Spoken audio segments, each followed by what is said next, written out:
President Johnson, Mr. Speaker, Mr. Chief Justice, President Eisenhower, Vice President Nixon, President Truman, Reverend clergy, fellow citizens.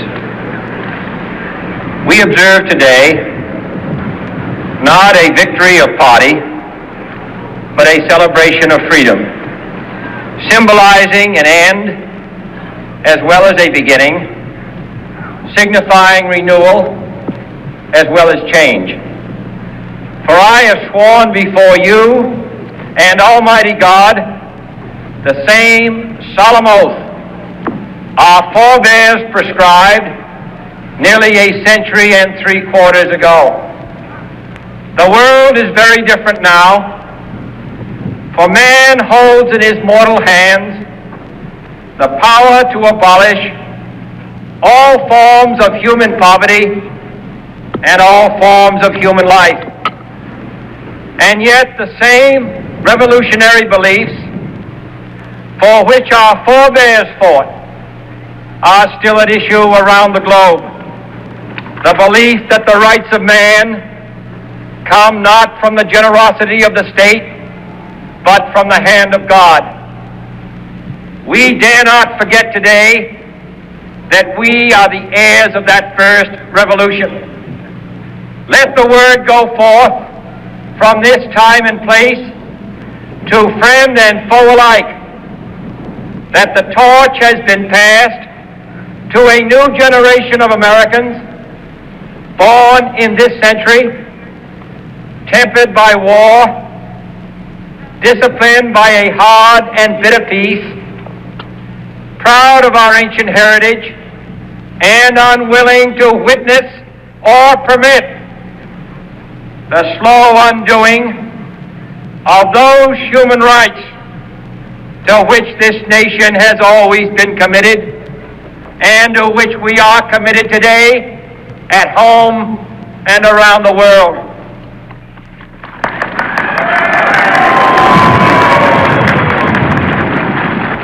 Let every nation know, whether it wishes us well or ill, that we shall pay any price, bear any burden, meet any hardship, support any friend, oppose any foe to assure the survival and the success of liberty.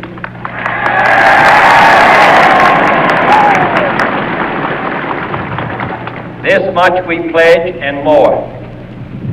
To those old allies whose cultural and spiritual origins we share, we pledge the loyalty of faithful friends. United, there is little we cannot do in a host of cooperative ventures. Divided, there is little we can do, for we dare not meet a powerful challenge at odds and split asunder. To those new states whom we welcome to the ranks of the free, we pledge our word that one form of colonial control shall not have passed away, merely to be replaced by a far more iron tyranny. We shall not always expect to find them supporting our view, but we shall always hope to find them strongly supporting their own freedom, and to remember that in the past, those who foolishly sought power by riding the back of the tiger ended up inside.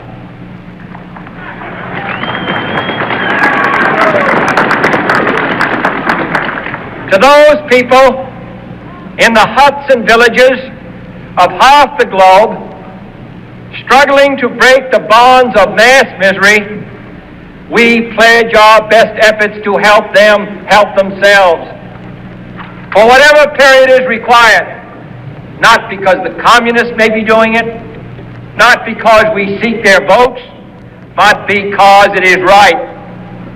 If a free society cannot help the many who are poor, it cannot save the few who are rich.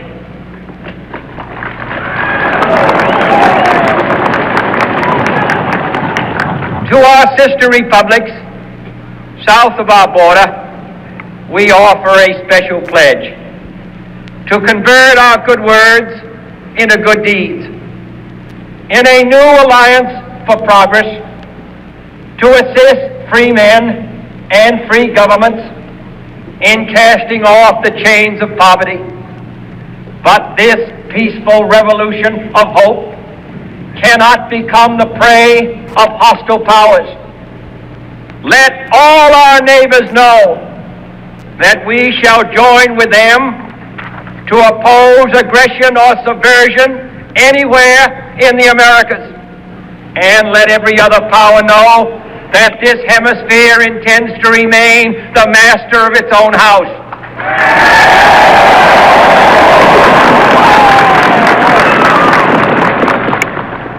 To that World Assembly of Sovereign States, the United Nations, our last best hope, in an age where the instruments of war have far outpaced the instruments of peace, we renew our pledge of support to prevent it from becoming merely a forum for invective, to strengthen its shield of the new and the weak, and to enlarge the area in which its writ may run.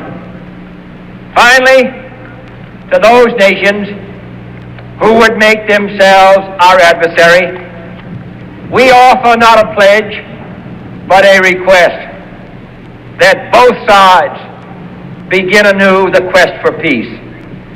Before the dark powers of destruction, unleashed by science, engulf all humanity in planned or accidental self-destruction. We dare not tempt them with weakness, for only when our arms are sufficient beyond doubt can we be certain beyond doubt that they will never be employed. But neither can two great and powerful groups of nations take comfort from our present course, both sides overburdened by the cost of modern weapons, both rightly alarmed by the steady spread of the deadly atom, yet both racing to alter that uncertain balance of terror that stays the hand of mankind's final war.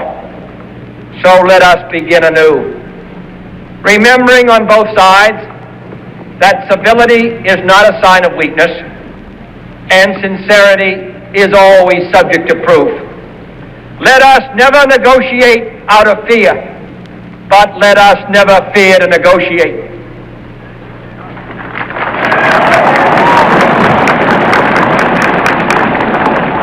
Let both sides explore what problems unite us, instead of belaboring those problems which divide us.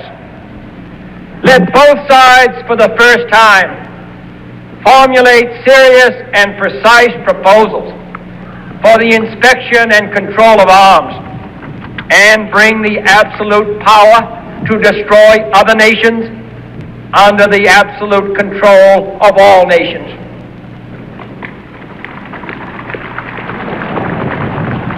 Let both sides seek to invoke the wonders of science instead of its terrors. Together, let us explore the stars, conquer the deserts, eradicate disease, tap the ocean depth, and encourage the arts and commerce. Let both sides unite to heed in all corners of the earth the command of Isaiah to undo the heavy burdens and let the oppressed go free. And if a beachhead of cooperation may push back the jungle of suspicion, let both sides join in creating a new endeavor, not a new balance of power, but a new world of law, where the strong are just and the weak secure and the peace preserved.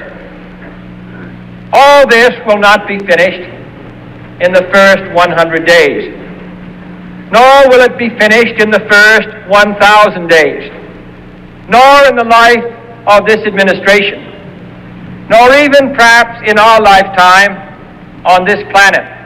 But let us begin.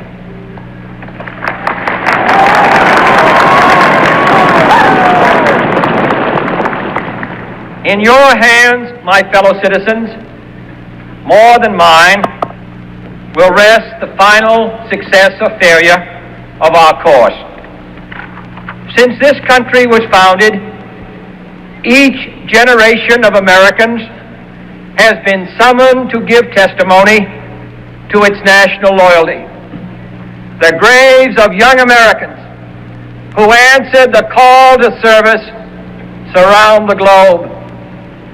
Now the trumpet summons us again, not as a call to bear arms, though arms we need, not as a call to battle, though in battle we are, but a call to bear the burden of a long twilight struggle, year in and year out, rejoicing in hope, patient in tribulation, a struggle against the common enemies of man, tyranny, poverty, disease, and war itself.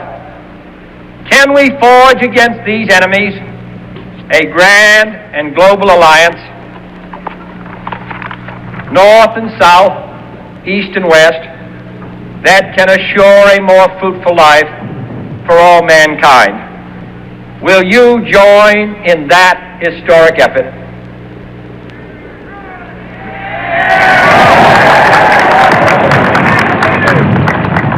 In the long history of the world, only a few generations have been granted the role of defending freedom in its hour of maximum danger.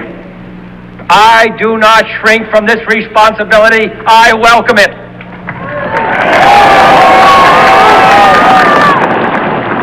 I do not believe that any of us would exchange places with any other people or any other generation. The energy, the faith, the devotion which we bring to this endeavor will light our country and all who serve it.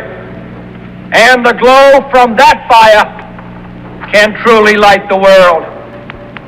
And so, my fellow Americans, ask not what your country can do for you, ask what you can do for your country.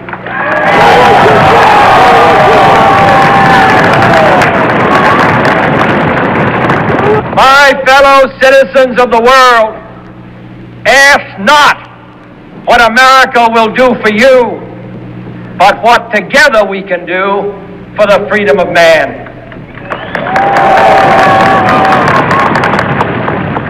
Finally, whether you are citizens of America or citizens of the world, ask of us here the same high standards of strength and sacrifice which we ask of you.